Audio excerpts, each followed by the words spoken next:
Chapter third में आज हम नेक्स्ट वर्ग जो है पादप समूह का वो पढ़ने वाले हैं, वो है हमारा ब्रायोफाइटा। ठीक है, कुछ नीट में काम आने वाले क्वेश्चंस हम लोग देखते हैं छोटे छोटे से। तो ब्रायोफाइटा शब्द का गठन जो सर्वप्रथम किया गया वो ब्राउन के द्वारा किया गया 1864 के अंदर। क्या है ब्रायोफाइटा जो शब्द है वो ग्रीक भाषा से लिए गए शब्दों से मिलकर बना है। ग्रीक भाषा का शब्द ब्रायोन और फाइटोन से, ठीक है, ब्रायोन का मतलब होता है मोस और फाइटोन का मतलब होता है पादप, यानी मोस जैसे पादप जो होते हैं वो क्या कहलाते हैं, ब्रायोफाइटा कहलाते हैं। ये उन्होंने कहा ब्राउन ने, ठीक है। फिर ब्रायोफाइटा जो पादप वर्ग होता है इसका अध्ययन ब्रायोलॉजी कहलाता है, यानी जीव विज्ञान की या हम बोले वनस्पति विज्ञान की वह शाखा जिसमें हम क्या करते हैं, ब्रायोफाइटा पादप के ब्रायोफाइटा जो पादप वर्ग होता है उनके पादपों का अध्ययन करते हैं, वो ब्रायोलॉजी कहलाती है, ठीक है। अब भारतीय ब्रायोफाइटा के जो जनक है वो प्रोफेसर शिवराम कश्यप कहलाते हैं। ये आपके नीट में आने वाला क्वेश्चन है कि जो भारतीय ब्रायोफाइटा या ब्रायोलॉजी है उसके जनक कौन है, तो प्रोफेसर शिवराम कश्यप। इन्हें पादप जगत का उभयचर कहा जाता है। उभयचर प्राणी क्या होते हैं बेटा, जो जल में भी पाए जाते हैं और स्थल में भी पाए जाते हैं। तो इन्हें क्यों पादप जगत का उभयचर कहा जाता है, क्योंकि ये नम क्षेत्रों में हमेशा होते, ये स्थलीय है, ठीक है, यानी जमीन पे रहते हैं, ऐसा नहीं कि पानी में रहते हैं, स्थलीय होते हैं। लेकिन जनन के लिए, लैंगिक जनन के लिए, कौन सा जनन, लैंगिक जनन के लिए इन्हें पानी क्या होता है, आवश्यक होता है। पानी क्या हो, आवश्यक होता है, इसीलिए इन्हें क्या कहा जाता है, पादप जगत का उभयचर कहा जाता है। तो ये एक नंबर का क्वेश्चन आता है कि कौन सा वर्ग जो होता है पादपों का वो उभयचर कहलाता है और क्यों कहलाता है। अगली बात समझ में। फिर है लक्षण। आवास कहाँ होता है, आर्द्र या छायादार भागों में होता है, यानी जहाँ नमी होती है, जहाँ पानी होता है, दलदली जमीन होती है, वहां पर ये मोस्ट ऑफ उगते हैं। लेकिन कुछ एक्सेप्शन है, जैसे कि फुलेरिया जो है वो अधिपादप के रूप में, यानी किसी अन्य प्लांट के ऊपर क्या करता है, ग्रो करता है। और टेरुला जो है वो मरु आवास के अंदर यानी मरुस्थल में पाया जाता है। फिर उसके बाद स्वभाव, पादप शरीर थैलस के समान होता है, मतलब पादप जो है जड़ तना पत्ती में विभेदित नहीं होता। हाँ, इसके अंदर देखो थेलोफाइटा में तो जड़ पत्ती की समान संरचना थी नहीं, लेकिन इसमें जड़ और पत्ती के समान क्या होती है, संरचनाएं पाई जाती है, ठीक है। जड़ जो होती है उसके समान दिखने वाली संरचनाओं को मूलाभास कहते हैं। ये मूलाभास क्या करता है, पौधे को जमीन से चिपके रहने में, मतलब इस तरह से संरचना होती है ऐसे, ठीक है। और यहाँ पर ये मूलाभास निकली हुई रहती है, ठीक है। तो ये पत्ती के ये इनका पादप काय है और ये मूलाभास है, जड़ के समान संरचना जो पोषण ग्रहण करने में मदद करती है। फिर है जनन। जनन कायिक जनन होता है, कौन कौन सी संरचनाओं के द्वारा, कंद, घेमी और अपस्थानिक शाखाओं के द्वारा ये कायिक जनन करता है, ठीक है। जो शाखाएं होती है उनसे नया पौधा विकसित कर लेता है। अलैंगिक जनन अधिकांश में अनुपस्थित होता है, अगर होगा भी तो जेमा के अंदर, जेमा कप के द्वारा होता है। ये जेमा कप इस तरह से संरचनाएं होती है, ये आगे पढ़ाऊंगी मैं आपको जब हम लीवर वर्ड पढ़ेंगे, ठीक है। तो जेमा के द्वारा होती है, जेमा कप में उपस्थित जेमा के द्वारा होती है। कलिका रूपी संरचनाएं होती हैं, इस जेमा कप के अंदर पाई जाती है जेमा, ठीक है। और ये अलग होकर गिर जाती है तो नया पौधा क्या हो जाता है, विकसित हो जाता है। फिर लैंगिक जनन उपस्थित होता है और युग्मकों के संलयन के फलस्वरूप होता है, और विषम युग्म की प्रकार का लैंगिक जनन होता है। विषम युग्म की कल ही बताया था मैंने, विषम युग्म की का मतलब ऊगेनस होता है। ऊगेनस में क्या होता है, एक जो चल जो है नर बीजाणु, नर युग्मक होगा, वो किससे संलयित होगा, अचल मादा युग्मक से, ठीक है। दोनों की आकृति में परिवर्तित होगा, नर जो होगा वो छोटा होगा और मादा जो होगी वो आकार में कैसी होगी, बड़ी होगी। तो इस तरह से ये जो विषम युग्म की जनन जो होता है वो इनमें क्या होता है, पाया जाता है। अब आता है सबसे इंपॉर्टेंट है, ये आपको अगर समझ में आ गया तो पूरा इसका जीवन चक्र जो है वो समझ में आएगा।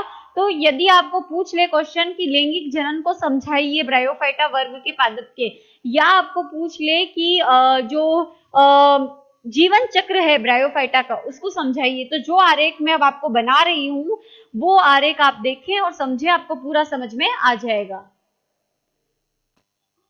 देखो अब हम लोग समझेंगे ब्रायोफाइटा में लैंगिक जनन को या उसके जीवन चक्र को कि किस प्रकार होता है। तो देखो यहाँ पे कुछ टर्मिनोलॉजी है बेटा, वो पहले मैं समझा देती हूँ। इस जीवन चक्र का मैंने आपको डायग्राम बना रखा है कॉपी के अंदर, नोट्स में और भी अच्छी तरीके से दिया हुआ है, देख लेना। सबसे पहले बात आती है अगुणित यानी n, दूसरा आता है द्विगुणित यानी 2n, ये क्या होता है, फिर आता है युग्मोद्भिद और फिर आता है बीजाणुद्भिद। ठीक है, इसको डिप्लॉइड कहते हैं। कुछ टर्म हिंदी इंग्लिश मिक्स दिए हुए हैं आपके इसलिए किताब में, हैप्लॉइड। ठीक है, इसको गैमेटोफाइट कहा जाता है और इसको स्पोरोफाइट कहा जाता है। ठीक है, कंफ्यूजन नहीं हो क्योंकि इंग्लिश में दिए हुए वर्ड्स हैं आपके। सबसे पहले अगुणित, मनुष्य में गुणसूत्र कितने बेटा 46, इनका आधा करो कितना हुआ 23। तो अगर गुणसूत्र आधी अवस्था के अंदर उपस्थित है तो अगुणित, अगर 46 के 46 उपस्थित है तो द्विगुणित यानी डबल है गुणसूत्र, 2n लग जाता है इसके आगे, n है तो मतलब आधा। फिर आता है युग्मोद्भिद, वो संरचना किसी भी पादप के जो जीवन चक्र होता है उसमें वो अवस्था जो युग्मक बनाती है। युग्मक कौन से होते हैं, जैसे कि मनुष्यों में युग्मक है नर युग्मक शुक्राणु और मादा युग्मक क्या है अंडाणु। तो वो संरचना जिससे युग्मकों का निर्माण होता है वो क्या कहलाती है, युग्मोद्भिद कहलाती है। ठीक है, फिर बीजाणु उद्भिद, बीजाणुओं का क्या करती है निर्माण करती है, वो संरचना जो किसका निर्माण करती है बीजाणुओं का, क्या कहलाएगी बीजाणु उद्भिद या स्पोरोफाइट, क्योंकि बीजाणु को इंग्लिश में क्या कहते हैं स्पोर्स कहा जाता है। आगे बात समझ में, तो ये आपके कुछ इंपॉर्टेंट टर्मिनोलॉजी है जो आपकी क्या की जाती है पूछी जाती है। ठीक है, अब इसके अंदर देखो सबसे पहले जो ब्रायोफाइटा वर्ग के जो पादप होते हैं उनकी मेन बॉडी जो होती है वो युग्मोद्भिद होती है और नंबर ऑफ क्रोमोसोम इसके अंदर क्या होते हैं हाफ होते हैं, यानी अगुणित अवस्था में होते हैं न कि द्विगुणित अवस्था में। नर युग्मोद्भिद अलग होता है और मादा युग्मोद्भिद क्या होता है अलग होता है। तो ये इसके मूलाभास है, ये इसका पत्ती के समान दिखने वाला शरीर है। ठीक है, तो ये नर युग्मोद्भिद और ये मादा युग्मोद्भिद होता है, ठीक, जो कि ब्रायोफाइटा पादप के अंदर पाया जाएगा। लेकिन इनकी जो प्रत्येक कोशिका है उसके अंदर नंबर ऑफ क्रोमोसोम क्या होते हैं हाफ होते हैं। ठीक है, अब इनके अंदर ये जो पत्तियों जैसी स्ट्रक्चर देख रहे हो वहां के कक्ष के अंदर, यानी जैसे ये पत्ती है और ये पत्ती है, तो यहाँ पर संरचना पाई जाती है, इसमें भी पाई जाएगी और इसमें भी पाई जाएगी। नर युग्मोद्भिद के अंदर पूधानी पाई जाएगी, क्या पाई जाएगी पूधानी। ठीक है, और मादा युग्मोद्भिद के अंदर क्या पाई जाएगी अंडधानी कहलाएगी, यानी वो संरचना जो अंडाणु को रखती है यानी मादा युग्मक को रखती है अंडधानी, और वह संरचना जो पुंमणु क्या होता है नर युग्मक होता है। क्या होता है, जैसे मनुष्यों में शुक्राणु होता है वैसे ही इन ब्रायोफाइट्स में पुंमणु क्या है नर युग्मक है। तो वो ऐसी शेक जैसी या थैले जैसी स्ट्रक्चर जिसमें ये पुंमणु यानी नर युग्मक पाया जाता है इसे पूधानी कहते हैं। तो ये अलग अलग शाखाओं पे क्या होती है उपस्थित होती है। तो ये जो पुंमणु होते हैं वो कैसे होते हैं चल होते हैं, मतलब ये इस पूधानी से, ये जो बनी हुई स्ट्रक्चर है ये मैंने बना रखी है पूधानी, इस पूधानी से ये पुंमणु यानी ये नर युग्मक निकलकर किसमें स्थानांतरित होंगे, जो हमारी स्त्रीधानी या अंडधानी होती है, स्त्रीधानी या अंडधानी जो होती है उसमें उपस्थित अंडाणु के पास जाते हैं। अब पुंमणु और अंडाणु दोनों ही युग्मक है, ये मादा युग्मक है और ये क्या है नर युग्मक। दोनों में number of chromosome half half होंगे, क्यों, क्योंकि ये कहाँ उपस्थित है युग्मोद्भिद में उपस्थित है और युग्मोद्भिद के अंदर समसूत्री विभाजन के फलस्वरूप इन पुंमणु और अंडाणु का क्या होता है निर्माण होता है। और समसूत्री विभाजन में गुणसूत्रों की संख्या क्या होती है उतनी की उतनी रहती है, वी नो दैट, है ना, हमें मालूम है ये। तो यहाँ पर जो है क्योंकि इनका निर्माण पुंमणु और अंडाणु का समसूत्री विभाजन के फलस्वरूप हुआ इसलिए नंबर ऑफ क्रोमोसोम हाफ ही रहते हैं।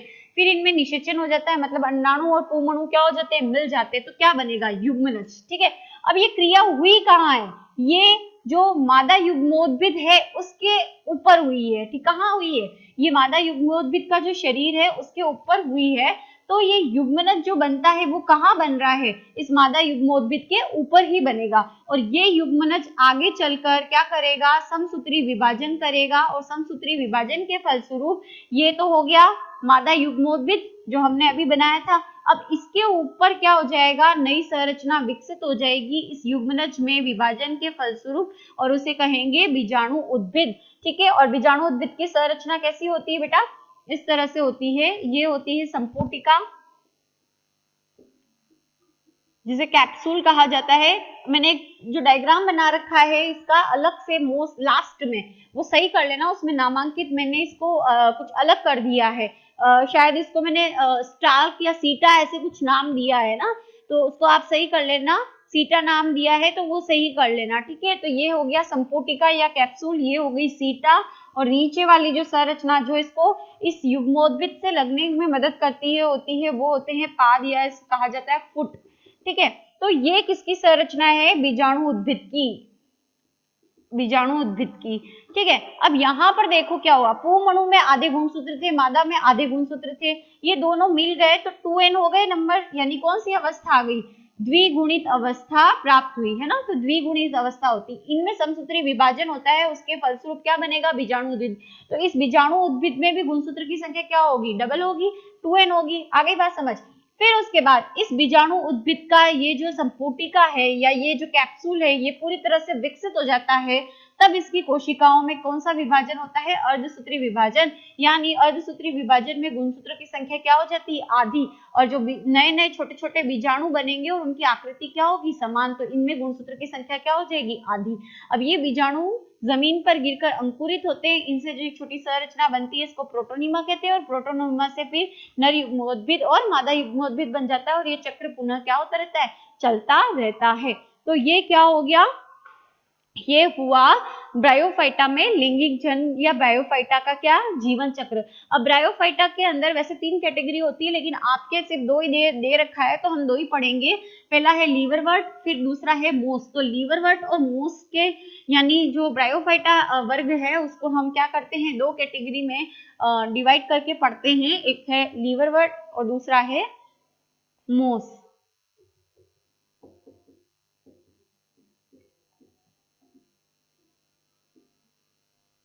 लीवरवर्ट और है मोस, यानी ये 2 कैटेगरी में डिवाइडेड है। ठीक है, तो इसके भी बहुत सारे, ये 2 कैटेगरियां हैं ब्रायोफाइटा की, और इसके अंदर क्या है, अलग अलग क्या है, जीव आते हैं जिनको हम पढ़ेंगे, जैसे कि फ्यूनेरिया है, मोस का उदाहरण है। किसका उदाहरण है, मोस का, लीवरवर्ट, रिक्सिया, है ना। तो ये इस तरह से एग्जाम्पल्स हैं इनके पादपों के जो हम पढ़ेंगे। तो सबसे पहले अभी हम लोग देखेंगे बेटा लीवरवर्ट के गुण और मोस के गुण। देखो नेक्स्ट हमारा है कि ब्रायोफाइटा जो संघ होता है उसको हम 2 वर्गों में डिवाइड करते हैं, लीवरवर्ट और मोस के अंदर, है ना, सब डिविजन है इसके। तो लीवरवर्ट जो होते हैं उसके उदाहरण है रिक्सिया पादप, मार्केंशिया पादप, मोस का उदाहरण है फ्यूनेरिया पादप, है ना, ये इसके अंदर आते हैं। तो ये वर्ग है, इसके अंदर भी फिर फर्दर एग्जांपल्स आ रहे हैं। तो ये रिक्सिया और मार्केंशिया आएंगे लीवरवर्ट के अंदर, और फ्यूनेरिया आएगा मोस के अंदर। तो क्या होता है, आवास कहाँ पाए जाते हैं, ये नम और नदियों के किनारे पर आपको देखने को मिल जाएंगे। फिर है इस लीवरवर्ट की संरचना पादप का ऐसे थैले के समान होती है। ठीक है, पृष्ठाधार होते हैं, मतलब ऊपरी पृष्ठ अलग होता है, निचला पृष्ठ अलग होता है, अधर स्तर से नीचे वाला जो पृष्ठ होता है वो चिपका हुआ रहता है। फिर आता है जनन, अलैंगिक जनन होता है जिसमें ये थैलस जो थैले के समान जो संरचना है वो विखंडित हो जाती है, मतलब टूट जाती है। उसके अलावा जो अलैंगिक जनन जो है वो दूसरी विधि होती है अलैंगिक जनन की, जेमा कप के द्वारा। अब ये जो जेमा कप है, जैसे ये इसकी सतह है उस पे से कप जैसी स्ट्रक्चर होती है जिसके अंदर छोटी छोटी कलियों के समान ऐसी संरचनाएं पाई जाती है, जिन्हें जेमा कलिया कहा जाता है। ये एक कली अलग होकर गिर गई पादप शरीर से और ये अंकुरित होकर विकसित होकर नया पौधा क्या कर लेगी, बना लेगी। आगे बात समझ में। तो ये इस तरह से कलियां हैं और ये जिस कप में उपस्थित है उसे जेमा कप कहते हैं, और ये कली निकलकर गिरती है और अलैंगिक जनन होता है, मतलब नया पौधा विकसित होता है। फिर लैंगिक जनन है बीजाणु उद्भिद द्वारा। अभी हम लोगों ने देखा था बीजाणु उद्भिद का निर्माण होता है। बीजाणु उद्भिद के अंदर क्या होता है, इसी तरीके से कैप्सूल पाया जाता है, सीटा पाया जाता है और ये फुट पाया जाता है। ठीक है, तो ये जो है वो इसके अंदर क्या होंगे, विकसित होंगे। और ये यहाँ पर देखो ये थैले के समान संरचना, यहाँ पर स्त्रीधर यानी युग्मक जो है वो पाए जाते हैं, और पौधानी होती है वो जो प्लांट होता है उसके अंदर पाई जाएगी, जो पौधानी धर होता है उसमें। तो ये इस तरीके से क्या होता है, लीवरवर्ट के कैरेक्टर्स हो गए। फिर आता है मोस। मोस में फ्यूनेरिया एग्जाम्पल है इसका। ये भी नमी युक्त जो एरिया होते हैं वहां पर पाए जाते हैं। इसके युग्मोद्भिद की दो अवस्थाएं होती है। देखो, युग्मोद्भिद जो होता है वो मेन प्लांट बॉडी होता है इस तरीके से, है ना। लेकिन इसकी भी क्या होती है, इसके भी जीवन काल की दो अवस्था पाई जाती है। प्रथम तंतु अवस्था जिसको प्रोटोनीमा कहते हैं, बीजाणु ऐसे अंकुरित होता है और ऐसे तंतु जैसी स्ट्रक्चर बनाता है जिसे प्रोटोनीमा कहते हैं। तो बीजाणुओं से जो फर्स्ट धागे जैसी स्ट्रक्चर बनती है इसे प्रोटोनीमा कहते हैं। और ये प्रोटोनीमा इसके जीवन काल की प्रथम अवस्था होती है। विसर्पी व शाखित होती है, मतलब ये क्या होती है, ये अंकुरित होने के बाद, बीजाणुओं से अंकुरित होने के बाद ये ऐसे धरातल पर ऐसे, जिसे आप लोगों ने ककड़ी या करेले की बेल देखी होगी, वैसे ये मतलब जमीन पर फैली रहती है। और ये क्या होती है, शाखाएं, मतलब इससे शाखाएं निकली हुई रहती है। जनन जो होता है, इस तंतु में क्या होता है, विखंडन हो जाता है, मतलब ये तंतु टूट जाता है टुकड़ों में। तो प्रत्येक टुकड़ा क्या करता है, नए जो मोस है उसके अंदर विकसित हो जाता है, या फिर इस तंतु के अंदर ही क्या हो जाता है, ऐसे मुकुलन हो जाता है, यानी मुकुल बन जाता है ना। तो इसके द्वारा क्या होता है, जो ये अवस्था जो यानी प्रथम प्रोटोनीमा अवस्था है उसके द्वारा क्या किया जाता है, अलैंगिक जनन जो होता है वो किया जाता है। आगे बात समझ में। उसके बाद आता है इसकी द्वितीय अवस्था। ये जो आपको प्रोटोनीमा देख रहे हो, इसमें पार्श्व कलिका के रूप में नेक्स्ट स्ट्रक्चर जो होती है, इसकी द्वितीय अवस्था जो है वो विकसित होती है। पार्श्व यानी साइड कलिका के रूप में विकसित होती है। और इसके अंदर फिर इसका जब विकास होता है तो एक तने के समान संरचना होती है, जिसपे इस तरह से छोटी छोटी पत्तियां जो होती है वो विसर्पी रूप, यानी जैसे सांप लिपटा रहता है ना, वैसे पत्तियां जो है वो तने के समान संरचना पर लिपटी हुई रहती है मोस के अंदर। ये इसकी द्वितीय अवस्था होती है। और लैंगिक जो जनन होता है वो इस द्वितीय अवस्था के द्वारा ही होता है। इसमें युग्मक निर्माण होते हैं और युग्मकों के संलयन से क्या होता है, नई संतति बनती है। ठीक है, तो ये आपके हो गया जो है मोस और लीवरवर्ट के गुणधर्म। अब आता है ब्रायोफाइटा के उपयोग, आर्थिक महत्व। सीधा मैं आपको समझा रही हूँ, देख लो।